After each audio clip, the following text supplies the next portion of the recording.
If you bring value and you know how to negotiate, it's all negotiable. Learn the skills. Hello and welcome. My name is Gino Barbaro, one of the co-founders of Jake and Gino. And in this how-to lesson, I'm going to be discussing the 5 things I wish I knew before I started investing in real estate. Now, as I've joked before, when I start thinking about these elements or these 5 things, I feel as if I get PTSD sometimes because it brings back some challenging memories. I made some big mistakes, like most people who start out in real estate. But more importantly, I wish I had listened to the people who warned me. And I was too stubborn. I would dare say it. I was probably a little too proud to be able to listen to them. And I don't know why. But I hope as you listen to these, if you're embarking on your journey, or even if you're going down your journey, you've done a couple of deals, please take into consideration these 5 things that I'm going to mention to you because it really, truly impacted my life. I lost tons of money. I'm going to share a couple of stories of how it impacted my investing. Now, the very first one, what constitutes a deal? When I started investing in real estate, to me, anything was a deal. And you hear a lot of new investors saying, oh, all I need is a deal to start investing in real estate. Well, let's pull back a little bit and take a bigger, broader view of what that means. What is a deal to you? Because when I started investing in real estate, I had limited capital. I had limited experience. If someone had sent me a 100-unit apartment complex in my first deal, I wouldn't even have known if it was a deal, let alone if it was a deal for me. I couldn't afford it. I didn't have the experience to take that deal down. And I made some really bad decisions early on. My first deal was amazing. I was a triplex. I understood it. I got it. It was next to where I worked, my restaurant. It was awesome. I wish I had stuck with multifamily. But what did I do? I got the shiny object syndrome. I jumped into a mobile home park. Now, the deal itself wasn't bad, but was it the deal for me? And more importantly, the partner that I had in the deal was not the partner for me, and I lost a ton of money. And then from there, the deal hunting kept going on and on. I'm still looking for a deal.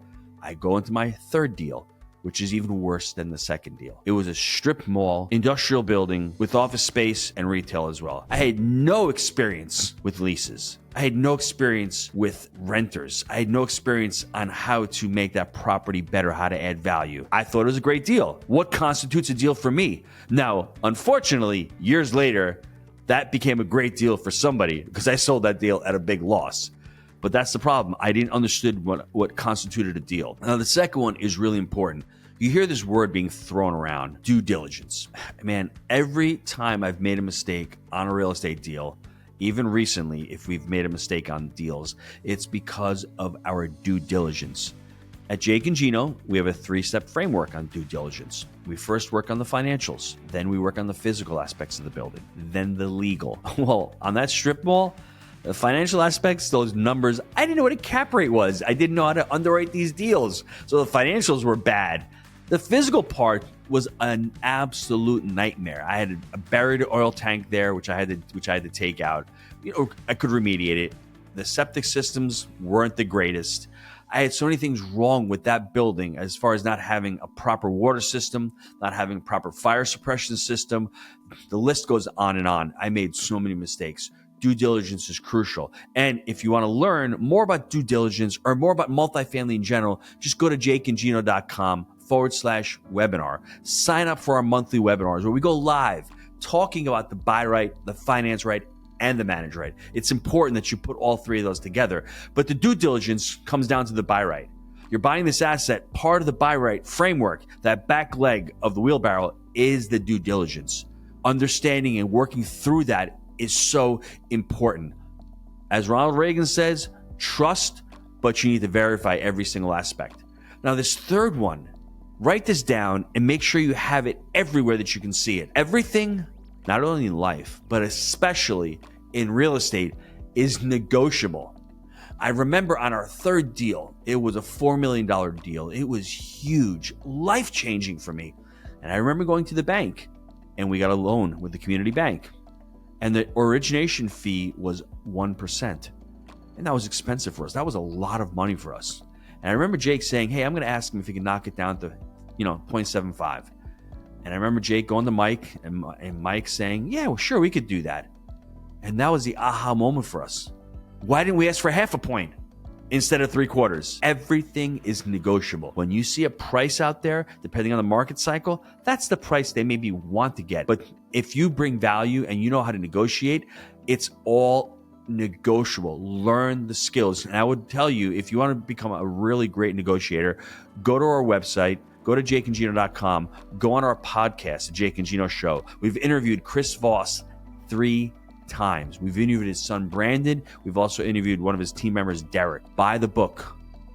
His book is amazing. Never Split the Difference. He was at MM6 speaking about negotiation. Once you become a better negotiator, everything in real estate is negotiable. Learning how to do it is an art. It's a skill. Please go to Chris Voss's site and start learning how to become a better negotiator, because it's not only for real estate, it's for every aspect of your life. Now, this next one, number 4. As you're going through the 5 things that I wish I knew before I started investing in real estate, this is a huge one for me. The 4th one is to pick a niche. Don't be like Headless Gino going from a triplex to a mobile home park to a strip center. Then I'm back to duplexes.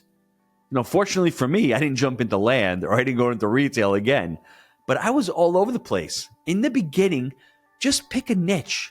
Pick one and really focus on it.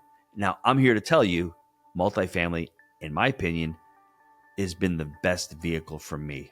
I found true freedom with multifamily. To me, it's a place where they're not apartment units, they're apartment homes.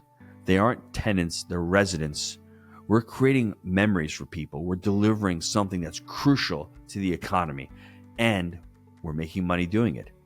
And if you have investors, you're making money for your investors as well. The bottom line is pick a niche, stick with it, and there may be some dry years. Well, the last year in 2021 and 2022, we did an average of 100 units when we averaged 300.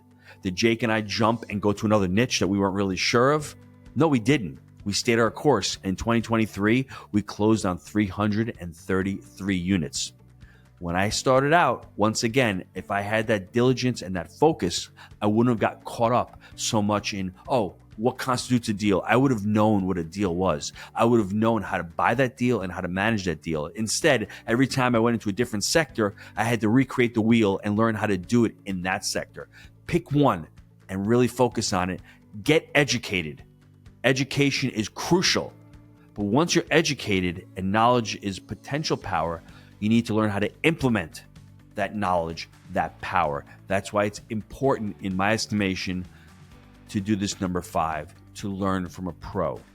And when I had read that book in 2008, The Secrets of the Millionaire Mind by T. Harv Eker, and I was blaming everybody in the world but myself, I realized that your fruits are in your roots, like T. Harv says. It's all about responsibility. It's all about long-termism. I had no value to offer others. When I really took investing seriously and I started joining mentorship programs and I started learning how to invest, I started learning about the framework and creating the framework with Jake, everything changed for me because I knew the business. And if I hadn't learned from the pros and learned the apartment business, listen, on that 3rd deal that I had mentioned to you, I had one of my coaches on speed dial. I would call him up and ask him, hey, do you have a takeover document? Due diligence. Are we doing this due diligence correctly? What have we missed? How does the underwriting look? Oh, and by the way, that credibility book that we created for the community banker, that really got us the loan. These are all things that I learned from my coaches. So go out there. Success leaves clues. Find a community or a group that you really resonate with. And we do that at Jake and Gino. We teach students how to become financially free through investing in multifamily and becoming multifamily entrepreneurs. That's what's so amazing about that niche. When you pick it, when you're investing in multifamily, you can build a scalable business. I went from one restaurant for 20 years. I couldn't scale the restaurant, but within 5 years of meeting Jake, we were able to scale to over 500 units. And I would have done it a lot sooner if I had taken my own advice about these 5. So I really want to recap the 5 to you. Number 1, what constitutes a deal for you?